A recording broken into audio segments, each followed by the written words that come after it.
ഞാൻ നാളെ എന്റെ വീട്ടിലൊന്ന് പോയിക്കോട്ടെ. കേക്കുന്നില്ല. ഞാൻ എന്റെ വീട്ടിൽ പോയിക്കോട്ടെ നാളെ. കേക്കുന്നില്ല. ഞാൻ എന്റെ അമ്മേന്റെ അടുത്ത് നാളെ പോയിക്കോട്ടെ. കേക്കുന്നില്ല. ഇത്രയും അടുത്ത് നിന്നിട്ട് എന്താ അമ്മ കേക്കാത്തെ? കേക്കുന്നില്ല. ഇവിടെ ഇരുന്നാലേ ഇനി ഒന്ന് ഇവിടെ ഇരുന്ന് നോക്ക്. ഇനി കേക്കുന്നുണ്ടോന്ന്. ഓ പിന്നെ എന്തോ കേക്കാണ്ട് നോക്കട്ടെ. നാളെ രാവിലെ എണീക്കണം. നാളെ രാവിലെ എന്റെ മോള് വരുന്നുണ്ട്. ഭക്ഷണങ്ങളെല്ലാം 4 മണിക്ക് എണീറ്റിട്ട് എല്ലാം ശരിപ്പെടുത്തണം. അമ്മ പറഞ്ഞ നേരെ ഒന്നും കേക്കുന്നില്ല. കേക്കുന്നില്ല. അത് തന്നെയല്ലേ ഞാനും പറഞ്ഞു കേക്കുന്നില്ല എന്ന്.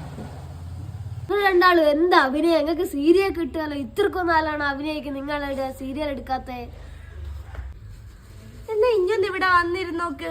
തിരിയോ അപ്പൊ എന്താ ഇവിടുന്ന് കേക്കാത്തന്ന്? എനിക്ക് എന്നെയാണോ ഇഷ്ടം അമ്മേനെയാണോ ഇഷ്ടം? എനിക്ക് എന്നെയാണോ ഇഷ്ടം അമ്മേനെയാണോ ഇഷ്ടം? പറഞ്ഞത് ശരിയാട്ടാ. ഈ ചേർന്ന വായിച്ചേ ഒന്നും കേക്കുന്നില്ലട്ടാ. ഭയങ്കര ചേർന്ന് കേക്കുന്നില്ലല്ലേ?